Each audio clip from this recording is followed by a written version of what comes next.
So basically, I'm thinking, since Blade HQ and Spyderco were able to come up with this so quick now after that second run of the S30V Tantos, what is going to happen in the future?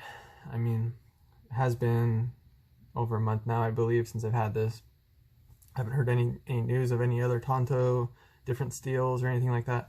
What if they're going to release a Spyderco Para 3 in Tanto? I was thinking about this yesterday, and I'm like, I mean, they might do that. They could do that. It's definitely achievable. It's definitely, obviously achievable, and you know, if they do end up doing this, I assume they're gonna do like the standard S30V steel with a Tanto, and then maybe the same thing. Maybe they'll have another different steel, depending on how good it sells and whatnot. I just want to give you some input on the design of this knife, Tanto version, and how it would fit into like a Para 3. In my own opinion, it's good and bad. In my opinion, the Tanto design and the compound ground that they chose to do, which is the hollow ground on that lower section, and then they did a flat ground up here. And you know, I don't think these are hand ground. I'm not sure if there's like some type of machine that they just stick in and it just grinds it for you. But one thing I do like about this design is it does feel a little bit heavier at the nose, and because of that, you can like gravity open these knives. You know, gravity meaning with just enough force, the blade will fling out and open and lock in, and I'll show you that here. Just like that. Which I do like. I like having that option other than just doing like a reverse flick, a thumb flick, and a compression flick, because it's just another option. I like messing with my knives and fiddling with them. You know, you can't gravity open a Para 3. I'm not sure if there was a Tanto designed for a Para 3, if it even would have enough weight up front to do that. But because this is just so light up front, it's not going to do that. And I'm not even sure if a standard paramilitary 2, if you can gravity open that. But you can definitely not do that with the standard Para 3. It just won't do it. There's not enough weight out front to break through that detent. When I got these knives, the centering has been perfect with the S30V, pretty close to perfect. One thing I've noticed, and this is pretty much my only complaint, I have two minor complaints. The edge on the front side, which is the side you're looking at now, it doesn't seem like it's the right angle or the same angle as the back side. So that's one minor complaint for the S30V version. And also another complaint is it seemed like, you know how the satin has like these lines running through it with a slight mirror? Well, for some reason at that flat part in the front, it wasn't like fully satin.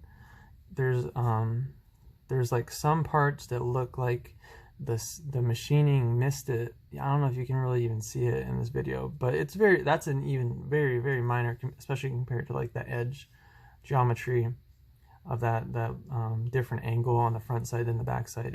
To me, that's not a big deal, but it is noticeable for me.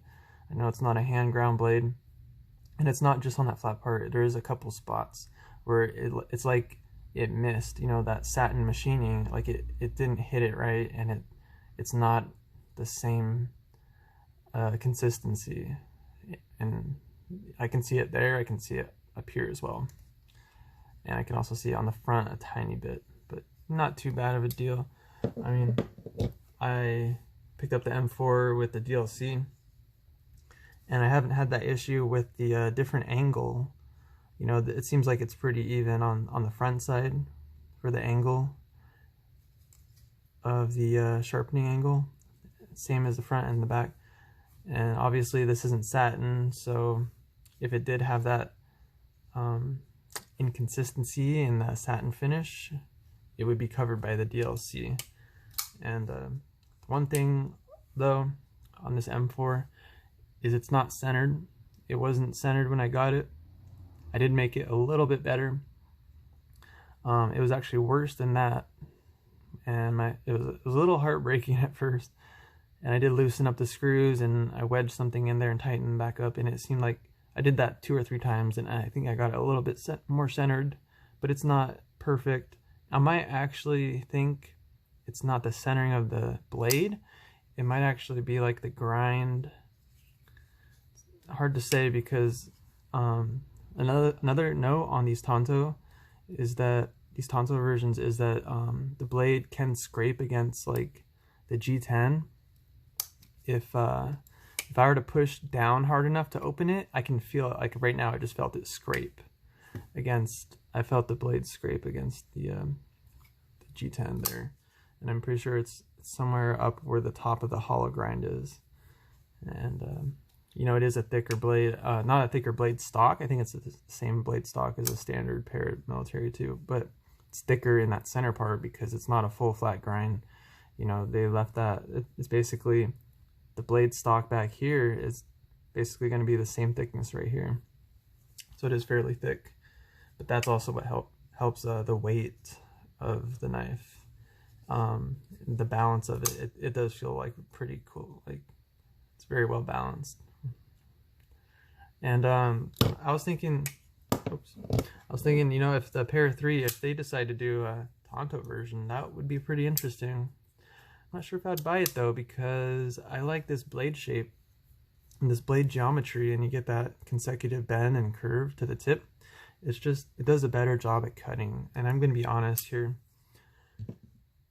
You know, you can strop these up, make them sharp, but this straight point at the bottom is not going to cut as well as a continuous bend. It's just, this is just a more functionable knife in your everyday activities.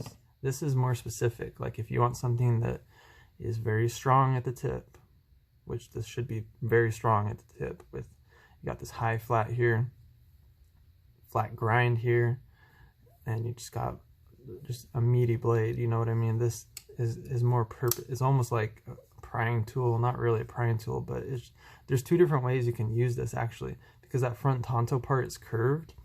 I've found myself using just that front section of the knife like a separate blade altogether, and this part right here, it seems like it doesn't cut very well through cardboard and stuff. And even though it's a hollow grind, I'm not sure if it's getting hung up on that higher flat up here, or if it's just because it's a straight blade and it's not curved. It could be a combination of both. It just doesn't cut through cardboard and items as well as this design. You know, your continuous curve, full flat grind, it's a broader blade. One thing I've noticed on these, you know, it'd be kind of cool if they actually scaled down, if Spyderco actually scaled down PM2 to be as small as a Para 3, because what they did, obviously, if you look at the design of the G10, it's almost like they just cut off the PM2 up to here, a little bit rounded, and they jammed, you know, they had to, because of that, they had to reposition this pocket clip area. And what that does is it makes the pocket clip higher up on a Para 3 versus a PM2. And, you know, PM2 sits in your pocket way better, way lower. And I also recently read up that because of this shrunken in design, the Para 3 is actually taller, takes up more pocket space. You can kind of see it. I'm not sure if this is accurate representation because it's a Tanto version of the paramilitary too, but you can see this does look a little higher, like it takes up more space. Kind of wish they would have just scaled it down, but it's almost like it's everything this way is the same and they just cut it shorter to make a Para 3. But anyway, those are just some thoughts on that. If they made a Tanto Para 3, I'm not sure if I would buy it, because this part, I mean, the blade would be even shorter, and I'm assuming that it would be the same height. So this would just be pushed back, just like how the handle is pushed in. So this would just be shorter. Everything would just be shorter, but everything would be the same height. So that means this part would be even shorter, which it already is not a very good cutting edge. This part would be the same length, which would be okay. Like I said, I've used the tip only when I found myself using just that tip when cutting through things sometimes. Kind of handy. But yeah, it would be a really strong blade. And yeah, it would be interesting, but I think it would look a little funny at the same time. I'm not sure if they should do that. Those are my thoughts. Thanks. Bye.